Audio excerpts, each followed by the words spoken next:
Yo, this is Geek Life Mike Says, man. GStyleMag.com. Backlog Barbarians. Queens get the money. I'm here. Um, Let me just tell y'all about what I got going on. So, everybody knows that every other Sunday, me and my man Baron and my man Julian from True Nerd, we have a podcast called the Backlog Barbarians. And every other Sunday, we talk about games that are in our backlog, games that we've bought, and things of that nature that we have, but we have not yet played. So, as you can imagine, the backlog that we have of games that we own but never played is crazy. So, while we go through that, it's always interesting conversation, and we always talk about what we're playing, what we're into. We go take a trip down memory lane, all that shit.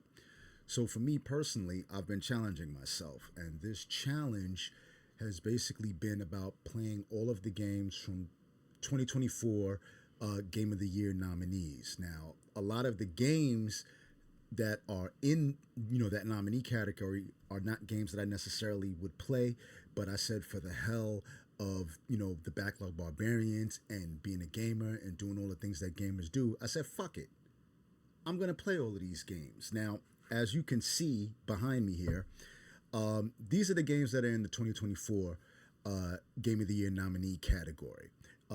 It's Astrobot. I don't know if you can see Balatro, Black Myth Wukong, Elden Ring, Shadow of the Erd Tree, Balatro. Did I say Balatro?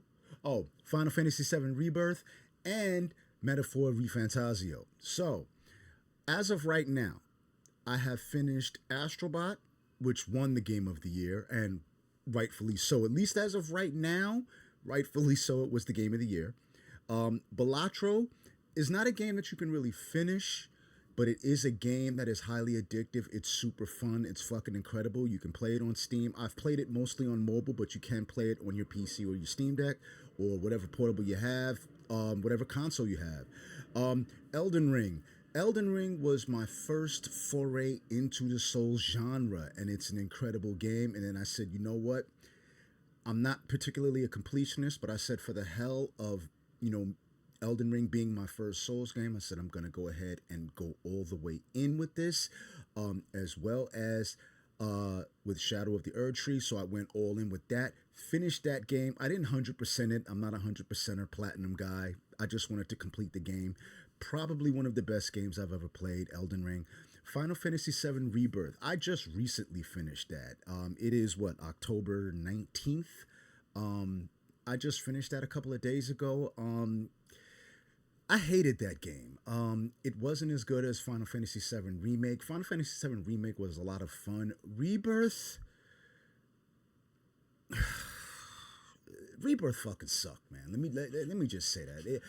It was a game that I slogged through, and I could not wait for it to be over so I never have to play it again. Final Fantasy VII Rebirth baffles me how it made it into the nominees. There's probably a bunch of other games that probably should have made it now that I've played this game. Final Fantasy VII Rebirth fucking sucked. And Metaphor Refantasio. I have not played that as of yet. That is the last game I'm going to play. I'm reluctant to play it because I do not like Persona games or Persona style games. But for the sake of this challenge, I'm going to play it. Right now, I'm on Black Myth Wukong. I'm about 8 or 9 hours in. It's a shitload of fun. It's hard as fuck. So I kind of understand to a certain degree why it didn't win. Because it's a game that is kind of niche, and it's a little sadomasochistic. It's not for everybody. It will never be for everybody, so I get it. But I'm gonna play it anyway. I'm gonna beat it, and then we're gonna see what it is, man. So this is Geek Life Mike Says. I'm stuttering. Backlog Barbarians. Queens get the money. Just stay updated, man. I'm playing all of the games from 2024 for the Game of the Year nominees.